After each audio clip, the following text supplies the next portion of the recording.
Assalamu alaikum and welcome to a new episode of Fullmetal Fukumi Otaku News. So just like always, I'm going to start with a quick self-PR segment to talk about my site where I'm doing translations of interviews related to anime, games, manga, etc.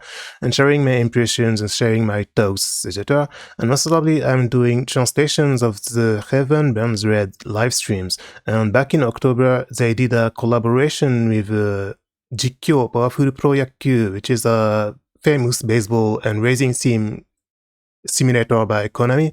So they did a collabo in the game, and I tried to stream and translate the collabo. Like it took like 8 hours to do everything because there were multiple routes and everything. Because just like a racing sim, you had to restart the game with several characters, several routes, etc.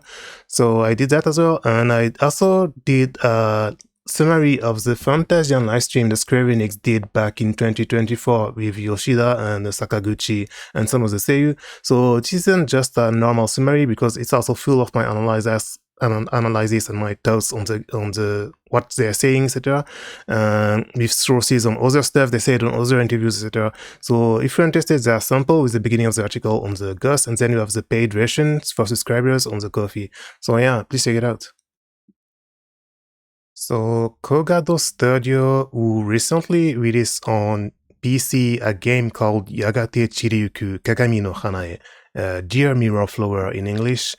They announced that they're going to release the game on Nintendo Switch as well in 2026. And this game, I played the demo and I didn't play the full game yet. I played the demo, but it was pretty interesting and I wrote an article about it as well.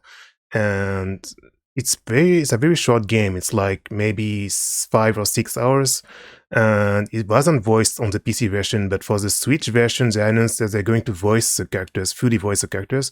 And it's pretty funny because they're going to use the voices that were released in the drama series. They did some ASMR drama series like scenarios for the game that there are samples of them on YouTube, and they decided to fully voice the game now. And they announced this at TGS 2025, and the producer of the game said during the stage at TGS that basically a lot of players say they wanted a fully voiced version, and he also explained that several people on the development team wanted to fully voice the game as well, but they couldn't do it due to budget constraints and due to schedule constraints. So now they're able to do it, and this is not like he explained. Of course, we don't know if he's lying or not, but basically they weren't planning to voice the game, but because of budget constraints, but since it was well received and they sold enough copies on PC, so they're putting it to Switch now and they're adding voices. So they announced the cast, which is the same as the ASMR videos they released, and you have the main heroine, most notably, who is voiced by Ikumi Hasegawa. And Ikumi Hasegawa, she's pretty interesting because she's also the new voice of Akuid in Melty Blood and in Tsukihime, in Tesuka Hami, in Tsukihime remake. What was the subtitle again? A Piece of Blue Moon. She's the new voice of Arc in and Neko Arc as well, in Tsukihime and in Melty Blood. And this is doubly interesting because Raito, the composer of Melty Blood, I'm pretty sure is the composer of all the Melty Blood games, right? Since the first game, and then Actress again, and then Current Code, etc. And he's also the composer for Melty Blood Type Lumina. Raito is also actually the composer for Dear Mirror Flower, this game. And yeah, and they released a short trailer for the Switch version as well. So I still haven't played the game. Since I haven't played it yet, I'm planning to wait until the Switch update, because when the Switch version releases in 2026, they will update the PC version as well with the voices with a free patch. So even if I already bought the PC version, I'll be able to get the fully voiced version for free. And the Switch version, they announced that the Switch version will also have some new epilogues for each of the heroines. So because the game is only like 5 or 6 hours long, they will add epilogues for each of the heroines, and this will be free on the Switch version. But however, for now, they only say 2026 with no Haru in spring 2026. And the Switch version will have new epilogues, and they will add them on the PC version as well. But the PC version, it will be paid DLC. That's what they said at the stage event at Tokyo Game Show, right? So each of the 5 heroines, so you have 5 heroines in the game, they will get a brand new epilogue, but the epilogue will be paid DLC on PC, and on Switch it will be included from the start at the beginning, and it will be epilogues taking place after the story. So yeah, so you have some pretty popular seiyuu and some pretty new seiyuu. So Ikumi Hasegawa, she's pretty new, so except for Arc, I don't really know her, but like she did some roles I'm pretty sure I will like. Like she's the voice of Setsu in Gnosia. Gnosia, the original game is not voiced, but the anime, and then in the CMs and the drama CDs that they release are voiced. She did a few, I don't really, because I always say like I don't really watch much anime nowadays. Since 2016, basically, I stopped watching anime as it airs. I stopped watching anime seasonally. So most of the newer seiyuu, I don't really know them. But I think she's popular because she was one of the characters in Bocchi's Rock, I think. So yeah, you've got Hasegawa Hikumi voicing the main heroine. And then you've got I think it's Hirayama Emi voicing the idol girl. This is another seiyuu I don't really know about. Like, I don't think I'm familiar with any of their roles. Like, I don't see anything. Like, maybe Reika kinda in Idolmaster, but even then, like, I'm not that much of an Idolmaster person except for Gakumas. So yeah, she was back in Robot Girl Z like 10 years ago. She was one of the Getter girls, so maybe I heard her voice back then. And then in games, I'm not sure she was in any games. And then you've got the Bishoujo class girl. This is the first case in the game is focused on this girl. She's voiced by Fukuhara Ayaka. Fukuhara Hayaka, I really like her because she voiced Anastasia in Shin Sakura Taisen, in the new Sakura Taisen game on PS4. So I really like her, but I don't really know other roles she did. I don't think I'm pretty familiar. Yeah, she's famous for voicing Shibuya in Idolmaster, very popular Idolmaster character. And yeah, she's like one of the most popular seiyuu on the cast actually, because yeah, she was Anastasia in Shin Sakura Taisen and in the anime as well. So that's why I really like her. And then you've got this girl is in the second. She's a mysterious character who appears in the second case, I think. She's voiced by Erika. She's another seiyuu I don't really know about. Like, I don't really know any of her roles, I think. Like, if I check, like, I'm not really familiar with any of these characters. And then you've got the Miko girl. The Miko girl is voiced by Ai Kayano. Kayano Ai, like a very extremely popular seiyuu. I think it's safe to say she's the most popular seiyuu among these 5. She's a veteran among these 5 characters, together with Fukuhara Ayaka. And like Kayano Ai, like she's extremely popular. She voices like this girl in Kimetsu. Like she voices like Murasaki in Fate in FGO. She voiced this girl in Garupan. So yeah, she did many roles like over the years. She was Sylphie in Mushoku Tensei, and like if you keep scrolling, like she's been voicing for like 15 years at least. Like she's at least in SAO as well. So yeah, she's by far the most popular seiyuu on the cast, I feel like. And she's Kirika in Symphogear as well. So yeah, like a very, very popular seiyuu. And so yeah, I'm pretty excited for this, and I haven't played the game yet. I heard good things about it. One thing is, back when the demo released, the English translation of the game was kinda lacking. It had some typos and it had some weird sentences and stuff. And I actually sent a message to Kogado Studio about it, and they fixed it later on.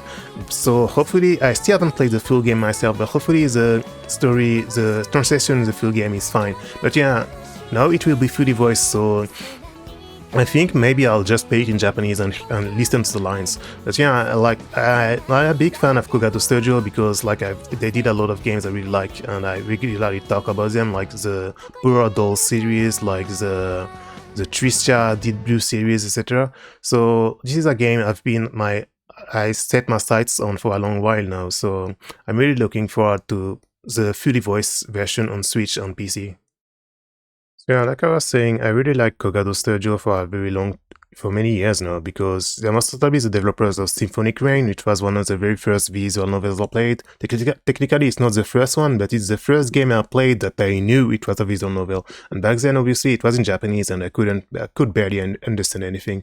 But it's kind of like how FF7 is not my first RPG, but it's the first game I played where I knew it was an RPG. So Symphonic Rain for me is very special. So they did Symphonic Rain, they did Nurse Love Syndrome, which is very popular as well.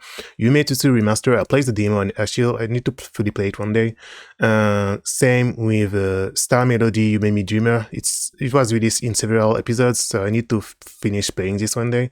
And they're also the makers of Palais de Rennes, which is a really, really cool diplomatic simulator with otome games elements, with various boys you can pursue, and you need to win an election to become the next queen of the country. A really, really great game. I'm trying to stream it from time to time. It was released back in 2006, I think, and then they did a remaster in 2020, and it got released in English for the first time ever. Really, really good game. You should check it out. If you like diplomacy simulators and like raising sims and diplomacy simulators and like country management, like knights management, like you need to send specific people at specific times, you need to send presents to people, you can assassinate people, etc. It's a really, really good game, really deep, with many endings for each character, etc. Really, really cool game. I can't recommend it enough. And then they also, Kogado Studio is also very popular, well known for the Power Door series, which doesn't have any Steam remasters, but they did a game called 1-Inch Tactics, which is kind of a spiritual successor. I haven't tried it yet, but it's very similar to Power Doors. And they're also the makers of the Deep Blue series with the Tristia Aoi Umi no Tristia, which was released also 20 years ago. And they did a remaster called Tristia Legacy. I really, really liked it. Obviously, it has some lacking elements, like it doesn't have as many quality of life improvements that I wanted from a remaster, but the base game itself is already a masterpiece, story-wise, etc. I was really surprised how good the story is, etc.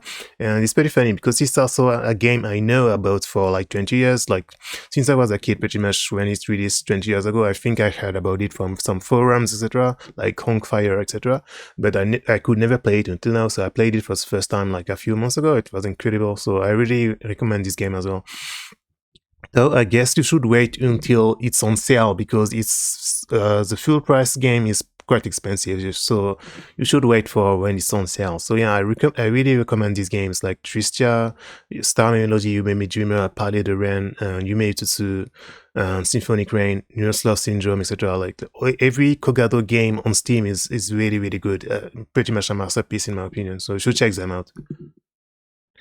So one thing I wanted to talk about is how Kadokawa has announced they're doing a special 30th anniversary concert for Slayers, specifically for the Slayers TV anime, because it's going to be the 13th anniversary of the TV series, but technically it's the 35th anniversary of the original novel, because the anime started like 5 years after the novel was started in 1999.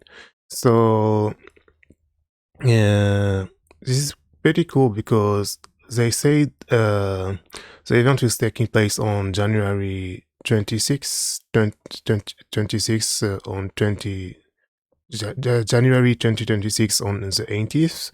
And it's going to be a concert, but it's also going to be a talk show with most probably the authors of the original light novel, Kanzaki Hajime, the writer, and Araizumi Rui Sensei, the illustrator. And they will also have Hashibara Megumi, who is the seiyuu of Lila Inverse, and the MC as well. I don't know who the MC is. And they've been selling the tickets already, and it's just like with every single big event in Japan, it's a lottery system. So it's already the third lottery now. They're selling merch as well, some t-shirts, etc. And for now, it's already the third batch of the lottery tickets that started on October 25th, and it's lasts until November 11th. So Slayers has been celebrating its 30th anniversary, the anime, and they also did an exposition I talked about a few weeks ago, back in September. The novel did a 35th anniversary art exhibition that was in Tokyo in September. And so, in my opinion, Kadokawa Slayers is still one of the most popular light novel or most popular franchise. So it's not a matter of whether if they are going to do a new anime or not. They will definitely do one day, but it's more like it's not a matter of when. It's a matter of when. It's not a matter of if. So if they have a new anime project in the works, they will probably announce it at this concert event, right? And like, if you look at the novel sales, at light novel sales, nowadays Slayers got outclassed by like stuff like Kusuria, the Apothecary Jerry's, by stuff like Slime Dattaken, when I got reincarnated as a slime, by stuff like Cyanide Heroine no Sodatekata, this kind of stuff. But it's still an extremely popular series, so yeah, if they do a new anime, it will probably be announced at this event. And this is something I always talk about when I bring up Slayers, but the author, Kanzaka Hajime, also has a YouTube channel where they talk, together with Arazumi Rui, they talk about the series, they answer questions from fans, etc. And you should definitely give it a listen if you can. And one day, inshallah, I would like to try and translate and summarize some of these videos. And the official Twitter account for the series as well has been sharing some merch, etc. Most notably lately, soon after the concert was announced, after the expo ended in September, they announced Kadokawa has announced what they calling Kado Mix, which is a collab project featuring hit series from Kadokawa with some popular illustrators. And so they've been publishing 4 illustrations for many of the popular series, including Slayers. So you have 4 illustrations here by some famous illustrators. So you have this one by this illustration by Ray. I don't know this illustrator, so I'm not really very familiar with them, but like it's very, very, very cool anyway. And then you have this illustration by Shiro Manta. And Shiro Manta, I know them because it's a mangaka of Senpai ga Uzaiko Hai no Hanashi. It's got an anime as well. The manga with the green haired OL and the big guy, right? The super short, like Lodi OL and the big guy. Like it's a comedy with the guy always annoying her and stuff. And it got an anime adaptation a few years ago, I think. So Shiro Manta is the mangaka of this, right? And then the third illustration is by Yoko-san. This is another illustrator I'm not familiar with at all. But then the last illustration is by Lack. And Lack is a pretty famous, like there was one I know the most, I think, among these 4. Lack did a pretty cool illustration with Zeros and Lina. Lack is most notably known for his character designs on the FGO, on the Fate series. He did Todo Heisuke in FGO. He did Andromeda, Okada Izo, and Setanta, the Shota Kukurain, right? So after the illustration was published, Lax was saying like he's very cool, he's very happy he got to do something for Slayers, and then Araizumi really thanked him as well. And Lack is overall pretty cool person in my opinion. Like obviously I don't know him personally, but like he's on Blue Sky as well. He's one of the first big Japanese artists who moved to Blue Sky. And he's very active on Blue Sky. He's posting some of his illustrations. He's posting photos of his cats every day to say good morning. He actually answers if you send him tweets as well, and he even followed me back and stuff, etc. And he's also streaming on YouTube as well. He's regularly streaming on YouTube some like tutorials, how to draw. Sometimes he's streaming some games as well. He's streaming, I think, Genshin and some Wuthering Waves and some stuff like this. I think he regularly streams some games. Obviously FGO stuff as well. So yeah, he's doing speed painting videos, etc. He's been streaming for many years already, and he's still regularly streaming, like he's streaming FGO illustrations, some original illustrations. You can there's a membership as well to see some exclusive streams, etc. So he's a very active streamer as well, and he has a fan box as well where he's sharing illustrations, like some of the characters he drew. He draws some YouTubers. You see, some VTubers. I think it's Shiranui from Hololive, from Spice and Wolf Life, and like some of the characters, from some games, from FGO, etc. And one interesting thing I wanted to talk about. So this illustration is very, very cool, right? And I really like Lack Sensei's style. And Lack was also the main character designer of a game called Maglam Lord, which was released a few years ago in 2022. So I still haven't played it myself, but I've been interested in it for a very long time because it's developed by Feristera. And it's like an JRPG with some kind of like focus on items and character relationships, and in a way, it's like it's a spiritual successor to Summon Knight. Summon Knight, which was from Bandai, a tactical RPG series by Bandai, which I know since I was a kid, but I never really played. So this was released back in 2022. I've heard some good things about it, like the Steam reviews say mixed, but like I've heard some good things about it, so I'd like to try it myself one day.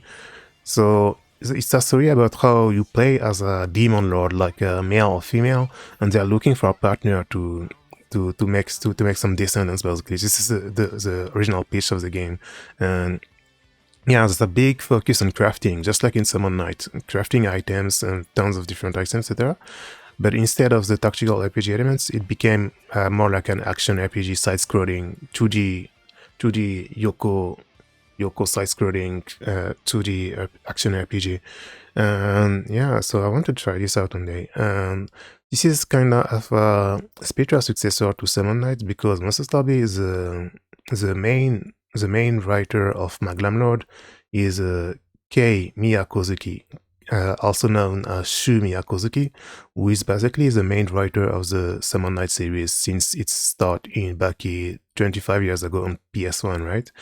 And this is interesting because the final game was Summon Knight 6 back in 2016 on PS4, and back in 2020, a little bit after Maglam Lord was first announced, Miyakozuki Kei tweeted on Twitter about how basically the Summon Night series, the Bandai Namco and the developers, the companies who hold the copyrights of the series, haven't really told him anything about making sequels or new games, so it's very unlikely, sadly, that there will ever be a Summon Night 7 or some new Summon Night games. So this is an article I did back when I was working on DualShockers in 2020. So this was a little bit after Maglam Lord was announced, right? As you already know, Felicita together with D3 Publisher announced it's working on a brand new action RPG titled Maglam Lord. So yeah, a little bit after Maglam Lord was announced, Miyakozuki Kei addressed fans on Twitter on September 8th. He said basically like, I know some people after seeing Maglam Lord, they would like to see a new Summon Night game, but like I'm not really working on one, and I haven't been asked to work on one, so sadly, it's very unlikely Summon Night series is happening.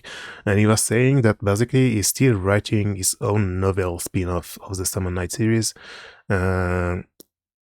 which was released back in 2013, and then the second volume as well. And there's supposed to be a third volume that was not released in 2020.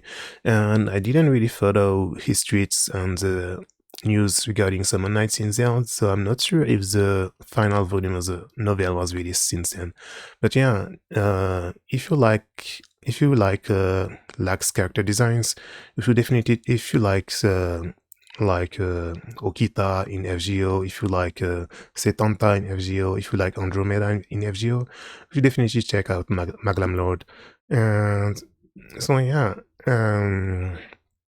I'm really looking forward to the Slayer's anniversary event, because yeah, if they announce a new anime, like if they are actually working on a new anime, which will inevitably happen because Slayers is still a very extremely popular series, they should announce it over there. And so yeah, I'm really looking forward to some fan reports regarding the talk show with Kanzaka Hajime and Araizumi Rui and Hayashibara Megumi. And hopefully Hayashibara Megumi will get out of her brain rot phase. Like, I don't know if you've seen this a few months ago, sadly, she's posted on her blog some xenophobic stuff. And like, she's a pretty good summary of what happened. Like, it was a pretty huge controversy among Japanese otaku. Like, it was back in that was back in June. Yeah, back in June that's happened. It was pretty sad. Like, this is one thing why I always say, like, sadly, you should be careful and never put anyone on a pedestal. And I'm talking this advice on myself as well. And as a Muslim, I'm trying my best to not like people too much and not like personalities and seiyus and artists, etc. Because sadly, you don't know how they might change one day. You don't know whether they're actually racist or not.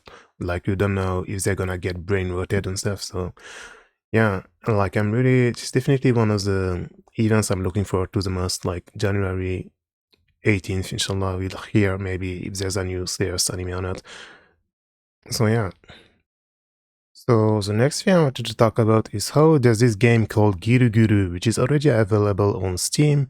We just got a Switch release. So this game, like, this is one of the niche obscure games that got released this year in 2025 that I really like.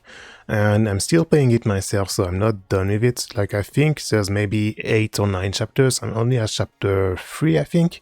And I've been playing it on PC and it got released on Switch as well. So if you like some visual novels with some heavy themes and with some interesting real-time strategy battle system, you should try it out. Like, I really, really like this game. And I've been playing it myself, but like, I'm pretty slow into advancing into the game because, like I said, it's an extremely heavy story, like a lot of very, like, you should have tons of trigger warnings before playing this game. There's a lot of depressing stuff, and I really like the game because usually I'm not a fan of sad stories. I don't like sad stories for many reasons, and I might explain this when I write an article about the game, inshallah. But like, I've never been a fan of sad stories, and this is basically taking place in the afterlife, and with several girls who ended up there.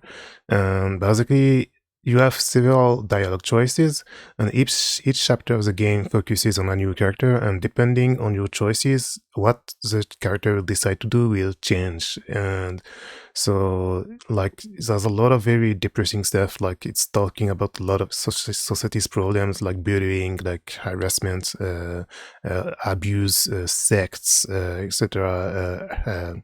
All this kind of stuff. And like, so yeah, it's kind of like a real-time strategy game. So it's like just like a Candy, or just like a Command and Conquer, or just like a Age of Empires. But the main difference between GiLGuL and all these games is, in GiLGuL there's no resources. Like, you need to manage your characters and your buildings, but you don't build buildings yourself. You need to capture bases, and then the bases, you can change them so they increase your speed or your HP or your attack speed or your HP recovery. But like, unlike in Command and Conquer, there's no Tiberium and there's no oil. Like, there's no wood, there's no resources to farm. Like, you only need to be careful with your characters and progress with your characters. So personally, the game this reminds me the most of GiLGuL reminds me a lot of like the way the camera, you have your squads basically. Each character has a squad, and then you can summon some minions to fight with you. So yeah, you have a four members party, and they can summon minions and they fight together, etc. And personally, it reminds me a lot of a game called 100 Swords on Dreamcast. It's a game I really, really like. I need to replay it one day. Like, 100 Swords has some resources to collect, but if not for that, I think this is the closest game to GiLGuL in my opinion. I really, really like 100 Swords, and there was a PC port as well. And it's very similar in how you have your units, and your units have their own levels, so it's a mix of strategy, real-time strategy with some RPG elements, with each unit having a level and their own weapon they can equip, etc. So yeah, if you like heavy story, heavy stuff, if you like visual novels, you should definitely check out GiLGuL, which is now available on Switch and on PC. And by the way, the developers of the game are Production Exabilities, which is an indie Japanese studio, and in the past, the reason why I know about them is in the past they did Yu Yu Kuno Wing of Darkness, which was something like similar to Ace Combat a little bit, which was released in 2021, and this game was first announced like many years before, like it had a very difficult development schedule, and it finally released in 2021, and to be honest, it was a little bit disappointing with how short it was, especially I think it's like 5 stages or 6 stages, I forgot. But the story is fine, and I really like the characters, the duo, like there's two girls, like the story is told with photos, illustrations, like stills, like it's still CGs of the girls talking. So, and then you have some missions, which is kind of like Ace Combat like. So yeah, the game has mixed reviews because it's very short. Like it's for what is like it's very short, and so you shouldn't expect much. But personally, I really liked it. So I kept an eye on Production Exabilities ever since then, and then they released GiLGuL now. So like there's only 12 Steam reviews, right? So this is definitely a game you should check out in my opinion, and should talk about it as well. And so yeah, it's on Switch and Steam, and like the girls are all cute, and it's fully voiced as well. And there's some pretty famous seiyuu, I think. I don't remember the cast at all, but I think like there's quite some big seiyus on the game. And they've been publishing some interviews with the staff as well. So inshallah, one day I would like to try and translate the interviews. And they did some live streams as well for the release of the Switch version. And for the Switch version, they did a live stream event. I want to try and summarize it one day. They did several live streams with the cast and with the with the cast and with the producer of the game, who is also the main writer, I think. So yeah, like one day, inshallah, I want to try and translate and summarize all the live streams they did for the PR of the game before release. They did a lot 10 live streams in total to talk about the game, etc. So I want to try to watch these and translate them and translate the events, etc.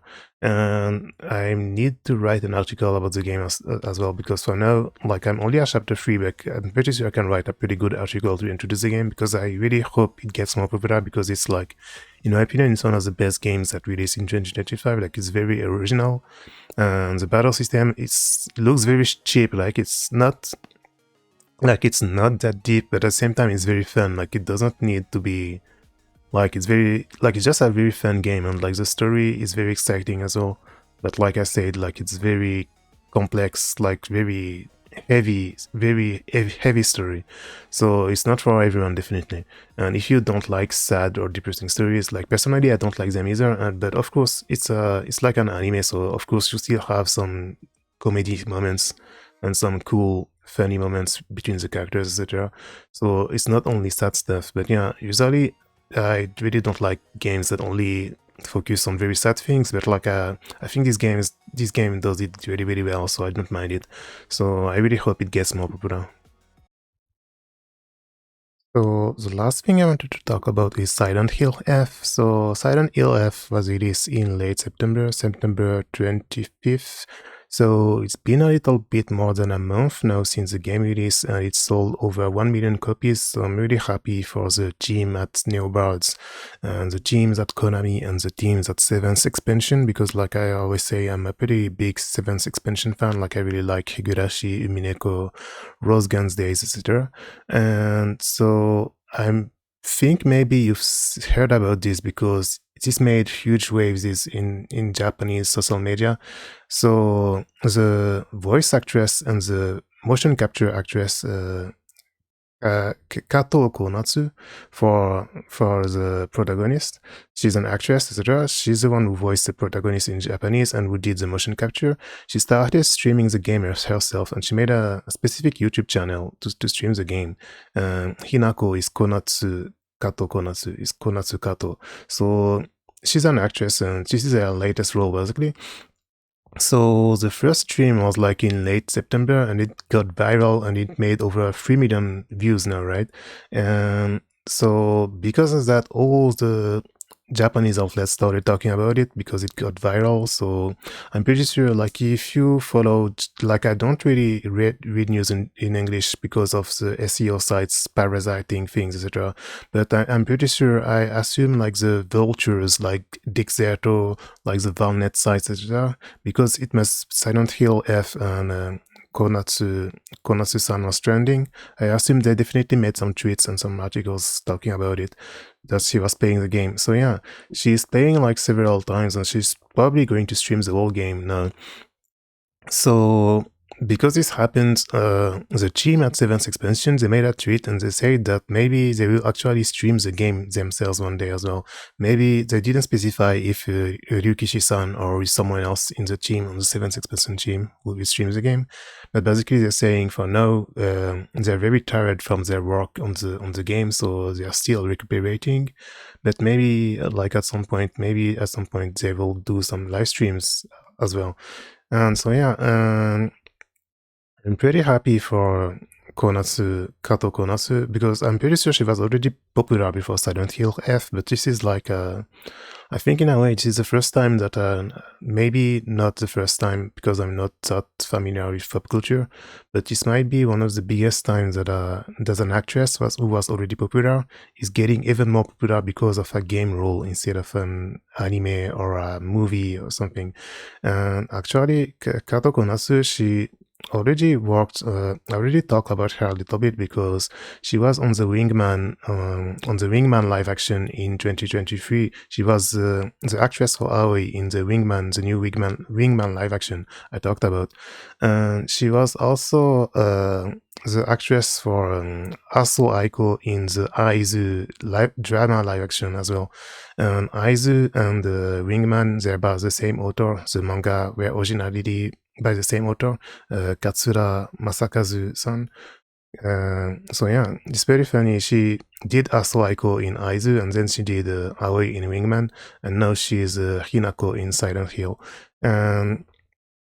So yeah, like if you wanna check, like, see her streams, like, I will put the link to her channel, but I'm pretty sure you already heard about her streams because I'm pretty sure the vultures, like the SEO vultures like Dexerto, etc., must have talked about it. And Konami has also released, like this November 6th, I think, Konami released a new video behind the scenes making of the game, where they most notably show Kato Konatsu doing the motion capture. So it's a pretty cool video. It's 10 minutes. They talk about the game's development, etc., and they talk about the motion capture, and they show some like development footage and some interviews with the developers at Neobar, etc. So like, you should definitely check it out. I will put the link in the description as well. So yeah, I'm wondering if Ryukishi Sensei is going to stream the game himself, but I think the most possible outcome is they will get their VTuber, right? Because 7th Expansion also has a VTuber called Biako. It's a pun on Beato Dice, Biako. She's been streaming for like maybe 3 or 4 years by now. So I assume if they do a Silent F stream, maybe they will get Biako and Ryukishi to stream the game together. And most notably, a few days ago, Biako did a stream with the actresses from the Umineko stage play, right? The Umineko stage play. So you have the actress from Natsuhi. From left to right, you have the actress from Natsuhi, the actress for Furudo Erika, and then the actress for Dlanor. And they were talking about the episode 6 stage adaptation, because it's still ongoing. Like, it's been ongoing for maybe 2 years, the Umineko stage play adaptations, and now they are currently at episode 6, so they will release episode 7 in a few months, I assume. So like, if you like Umineko, like, you should check this out as well. It was I didn't listen to everything myself, but like, it was pretty funny to see, and like, they tweeted some photos together as well. Like, the actresses for Erika and Natsuhi and Dlanor. This is Dlanor and this is Erika.